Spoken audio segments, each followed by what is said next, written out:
दादा, छत्रपती संभाजीनगरच्या जिल्हाधिकार्यालयासमोर आपण उपोषणाला बसले, आपल्या प्रमुख मागण्या काय आहेत दादा सांगा? आमच्या मागण्या आहे छत्रपती संभाजीनगर तालुक्यातील कुंभेफळ ग्रामपंचायतीचे सरपंचांचे पती व ग्रामसेविका यांच्या संगणक नमताने विविध शासकीय योजनेत एकच काम अनेकदा केल्याची कागदपत्रे आम्हाला दर्शवून आलेली आहे। लाखोंची अप्राप्तर चौकशी करण्यात यावी यांची। बाबा यांनी एवढी लाखोंची अप्राप्तर केली। कुंभेफळ ग्रामपंचायत हद्दीतील कंपन्याकडून मिळणाऱ्या करातून ही करोडांचा घोटाळा झालेला आहे असून सदर घोटाळ्याची चौकशी करण्याऐवजी दोषींना वाचवण्याचा प्रयत्न करण्याच्या ग्रामसेविका, विस्तार अधिकारी, पंचायत समिती विभाग, गटविकास अधिकारी व संबंधित अधिकारी, विस्तार अधिकारी बडतर्फीसाठी आणि संबंधितांच्या नामी व बेनामी मालमत्तेच्या सखोल चौकशीसाठी आमची मागणी। मग यांनी ग्रामपंचायतला आमचे सरपंचाचे पती दुर्लक्षमुळे यांनी एवढी कोटी रुपयाची प्रॉपर्टी कोणत्या उत्पन्नातून जमवली?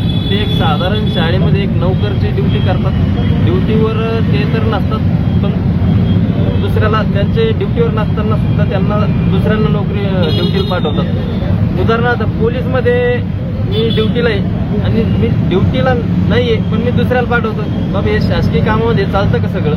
आज चालत असेल तर आम्हाला पण सांगा, आम्हाला पण करायला एक चान्स मिळाला पाहिजे बाबा।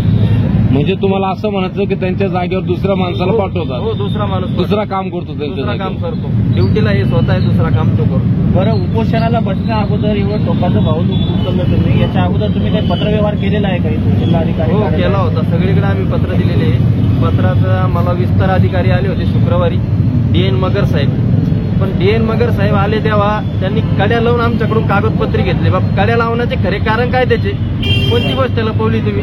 ग्रामपंचायतचे कड्या लावायला तुम्ही गोष्ट कोणती लपवली? तुम्ही काय केलं? तुम्ही कड्या लावा, त्याचा व्हिडिओ पण माझ्याकडे। परत मी व्हिडिओ मॅडमला एक तक्रार अर्ज केला होता ग्रामसेवका विरोधात, तर त्या तक्रार अर्जाचं मला असं उत्तर भेटायला, सरपंचाचे पती सुधीर लक्ष्मीमुळे सरपंचाचे पती त्यांच्याकडून असं उत्तर भेटलं की बाबा तुला जीवे मारून टाकतो, तुझे तंगडे काढतो, तू तुझ्या भारताचे चांगले तंगडे काढलेले।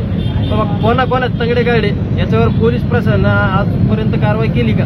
याची कारवाई CID चौकशीमध्ये याची कारवाई झाली पाहिजे। बाबा कोणाच तंगडे काढले खरे म्हणून ती कारवाई तर झाली। या संदर्भात तुम्ही काही पोलीस प्रशासनाची तक्रार वगैरे केली का? हो, केली होती। करमाड पोलीस स्टेशनला मी तक्रार केलेली आहे। त्याच्यावर काय कारवाई केली त्यांनी? कारवाई आजपर्यंत त्याच्यावर काहीच नाही झालेली, किंवा आज पण खुल्या आम गावामध्ये हिंडतोय।